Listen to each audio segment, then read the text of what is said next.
Huh? Hold on, I'm getting a call. Hello, man, I'm getting ready to do these reactions, you know what I'm saying? Hold on, y'all, but I'm on the phone.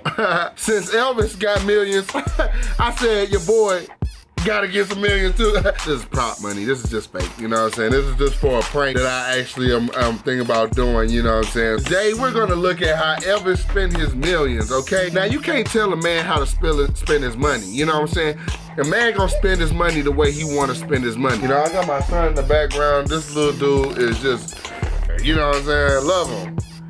But just while I'm trying to record, you know, you always do this when I want to record. Well, no, a little irritated. He just woke up, so he's a little irritated. Y'all, do me a favor, bro. Hit that like button, man, so we can go ahead and do some more. If you like what's going on, if you like your boy, you know what I'm saying, hit that like button. Man, we're going to go check out this, you know, and see exactly how he spent his millions. You know, all right, so now, for a lot of things that I've seen, remember, these are just other people's opinions. You know what I'm saying? This channel, they do opinion-based things. You can let me know down in the comment, but just understand that these views aren't my views, but I'll tell you how I feel about them. Elvis Presley used to make as much as $1 million per performance, but his lavish lifestyle drained his fortune, and when he passed away, he was estimated to be worth just $5 million. His music would make millions even after his passing, but while he was alive, Elvis was a notoriously big spender. He would rent amusement parks, book entire hotels, and he even bought a pet monkey. This man bought a pet monkey, dog? What was the monkey's name, bro? I swear, if it was Bubbles, bro, that's funny as hell. I don't know about renting a pet monkey. I said renting. I don't know about buying. Would y'all buy like a exotic animal or something? I don't know if you would consider a monkey. I would consider a monkey an exotic animal, bro, because when the last time you pulled up to your local corner store, you know what I'm saying, you would go in there, get you some snacks, a brisket, you know what I'm saying, maybe get some chips, you know, like a little drink, and then you see the monkey swinging from a vine. Well, like, I'm like, that's why I consider it an exotic animal. With a collection of 200 vehicles and one of the most famous homes in the world, Elvis's spending habits have become almost as iconic as his music. Here's everything that the king of rock and roll blew his cash on. Elvis Presley grew up in a low-income area in Memphis, Tennessee, but his talent would catapult him to fame, allowing him to buy one of the most iconic celebrity homes ever. This is Graceland, located in Memphis, the 23 That had to be first, right? That had to be first. Graceland had to be. room mansion was purchased by Elvis for $102,500 in 1957, or more than $900,000 in today's money. Woo! Over the next few years, Presley updated the Damn, that's fresh, though. I didn't even get to see that. He got 3 TVs on the wall. home and bought surrounding land for more than $500,000. His renovations included the pool room and the jungle room, filled with tiki furniture, plants, and a flagstone waterfall. He also installed a pool, media room with 3 TVs, racquetball court, and a meditation garden. While Elvis was originally buried in Memphis's Forest Hill Cemetery, his body was moved to this garden after some thieves tried to steal his coffin because someone was offering $2 million for it. The 14-acre property has since been turned into a museum with a guest house. It's now worth around $55 million. The rejuvenation of the Bro, that's some, real quick, that's some sad, trifling shit. Like, somebody put up, it had to be some shit on the black market. Because you can pretty much buy anything on the black market. Anybody is for sale on the black market. Anything and anybody is on sale on the black market. But like, how low down and dirty, dusty ass dude do you gotta be to try to straight dig up somebody's coffin, disturbing their peace? You heard me? Sleep, ultimate sleep, digging up their coffin. That's what's it called? Desecrating the grave? Is it called desecrating? Is that it? Straight dig up their coffin and then gonna try to sell it and then get caught. You ain't even do it right, stupid ass, bro. The property is thanks to Elvis's ex-wife, Priscilla Presley. While upkeep of Graceland reduced the original $5 million left in Elvis's will to just over $1 million, Priscilla managed to grow Graceland into a successful tourist attraction and museum before passing it on to their daughter, Lisa Marie. It's now the second most visited home in the U.S. with 650,000 visitors per year, right behind the White House. The only floor never explored is the second one, where Elvis's master suite is located. It's also where his body was found, though it's reported that Nicolas Cage, who was married to Lisa Marie, got a private tour tour. Elvis and Priscilla also had a few homes in California. In 1967, they bought this $400,000 Beverly Hills mansion on a street called Billionaires Row. The mansion has since been modernized and was recently listed for $30 million.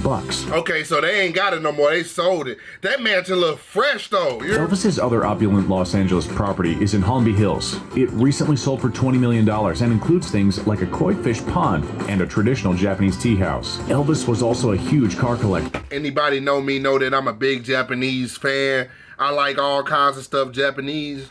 That shit would have had me, bro. Like, go back. Let me go back real quick, bro. Let me go back. Look at that mug, bro. All glass, traditional style Japanese stuff. Look at the fans. Look at the fans in the background, bro. Japanese fans sitting, like, look at the mats and stuff like that, bro. I'm talking about, like, damn, this is a big table. And that room, I love rooms with high ceilings. Elvis has some good ass taste, bro. I'll tell you that much. Elvis was also a huge car collector. During his lifetime, it's estimated he owned 200 different vehicles. He was even in the habit of buying cars and giving them to his friends and even random people on the street. Damn. The most famous of his many vehicles is his pink 1955 Cadillac Fleetwood Series 60, valued at more than $500,000 today. His favorite brand in general was Cadillac. He owned more than 100 of them. These included the Cadillac Eldorado he bought for $10,000 and a customized Cadillac Series 75 Fleetwood limousine for $100,000. It featured gold-plated interior gadgets such as a phone, refrigerator, entertainment console with a 10-record automatic changer record player, a TV, and a tape deck. The exterior paint was made with pearl, diamond dust, and oriental fish scales.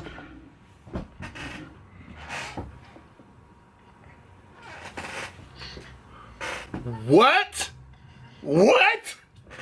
Pearl, diamond dust, and oriental fish scales. Pearls, diamond dust. Bro, I don't even have a diamond. This right here is fake. I don't even have a diamond. He not only had a diamond, they fucking busted it down into dust, and then they used it to make a damn car, bro. Bro, that is a new level of balling, bro.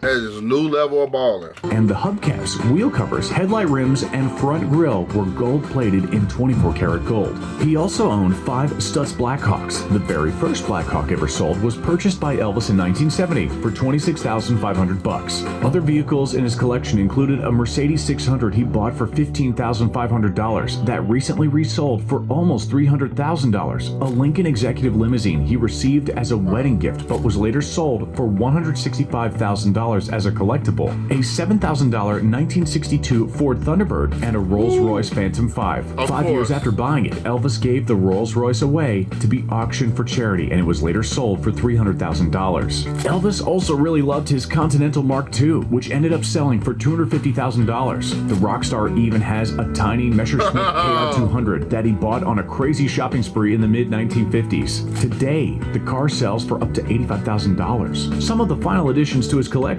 were a yellow De Tomaso Pantera he got in the early 70s. The car became famous because Hey, that mug look fresh though, don't it, y'all? Like, I would drive that mug today, bro. Like, that looks iconic. It looks dope. I can't really get with the tires though. I could never really get with those tires, how they be like that.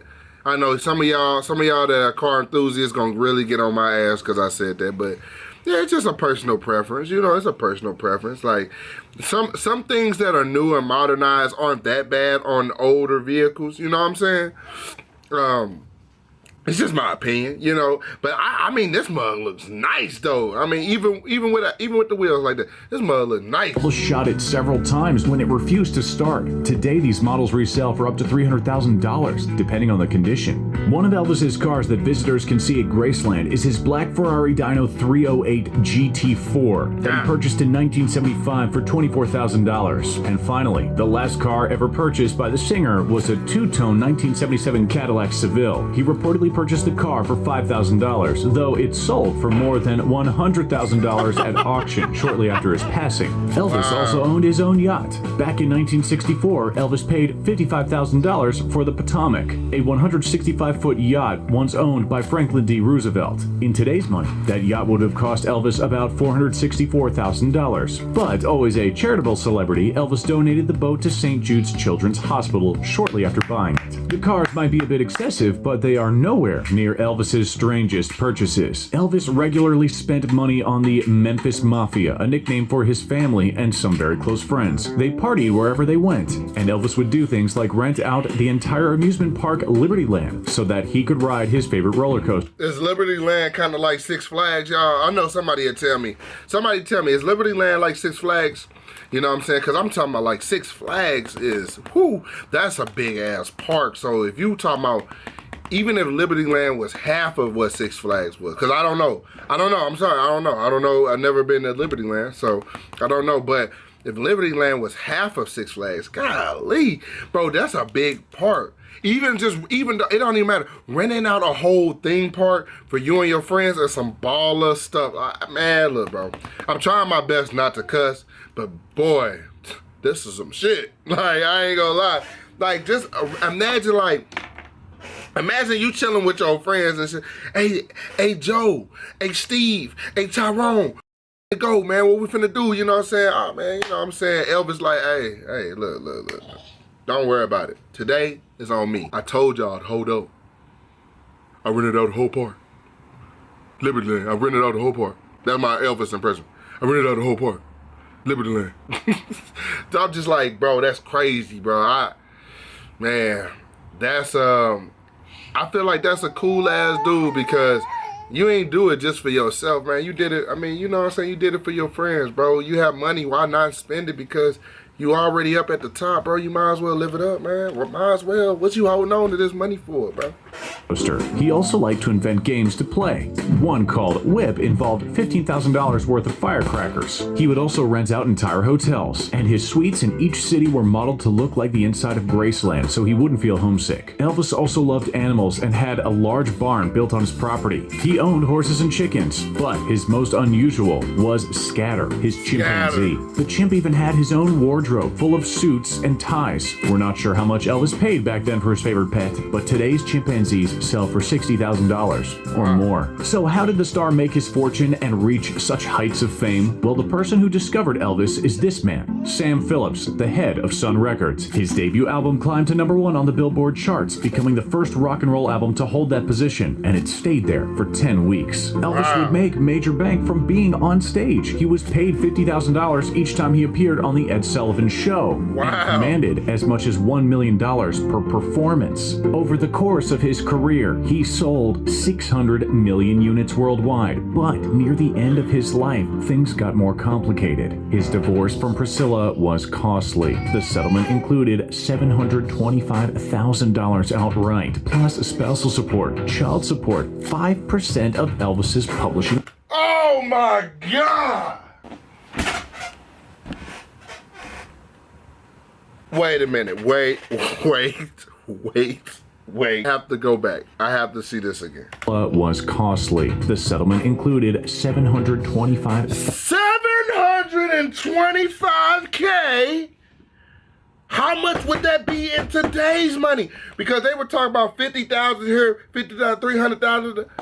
$725,000 outright to get divorced. $1,000 outright, plus spousal support, child support, 5% of Elvis's public. 5%. Like, okay, you paid 700, almost $1 million. Might as well just make it $1 million, right?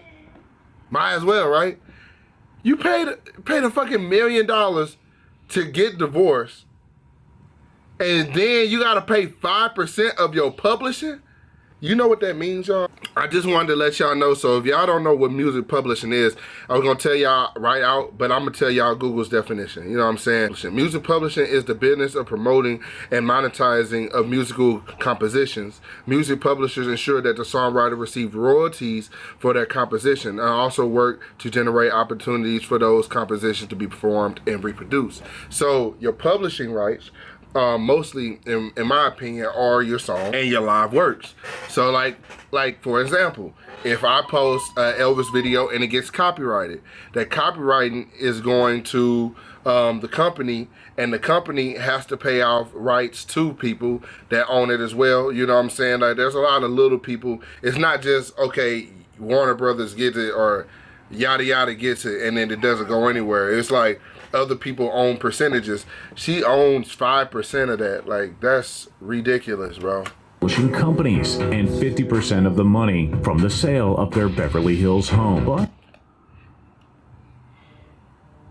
it was Priscilla who stepped in to honor Elvis's legacy and grow his fortune. She launched Elvis Presley Enterprises and increased the value of Presley's estate from $1 million to over $100 million, eventually handing the company over to their daughter, Lisa Marie. That's cool that you hand the company over to your daughter, and that's cool that you grew it.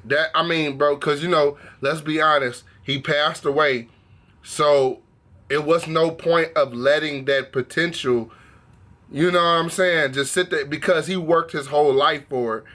So at least his daughter would gain from it. Like, I can respect that she gave the company to her daughter. You know what I'm saying? Because she could have kept it for herself. I don't know what type of woman she is, and I'm not going to sit here and act like I do, and I'm not going to sit here and completely judge her. But $700,000 is a lot of damn money, bro. Elvis Presley was the second richest late artist in the world in 2019 and the fifth richest in 2020. We've got one last fact for you about Elvis. What's up? He would reportedly spend $500 each week on groceries, and he loved junk food. His favorite thing to eat was called a fool's gold sandwich, which was an entire loaf of bread hollowed out and filled with peanut butter, bacon, and bananas. Thanks for watching, and we hope you enjoyed learning about the king of rock and roll. Wow, bro. I mean, we did see, in the Black People documentary, that he did like peanut butter, jelly, and banana. But I didn't know that he put bacon on there. Man, hey, man, he might be on to something. He might be on to something. I might have to check that out for myself, y'all. I might have to. That's the video for today. So if you like and enjoyed this video and you want me to do more like this, then all you gotta do is let me know by hitting that like button, because I've been seeing all y'all likes. Crazy, bro. I'm talking about, we got some friends that are interested in Elvis just like you are. Share the video with them, you know what I'm saying? Because this is interesting. You know, these are all my opinions, and I appreciate you being patient with me and understanding that, obviously, you know, I'm still trying to understand who he was. I'm still trying to understand who everybody was. So, you know, if I say anything and I'm not all the way 100% accurate, you know, I don't mean no disrespect. But y'all know, love y'all, man. Be safe. Peace.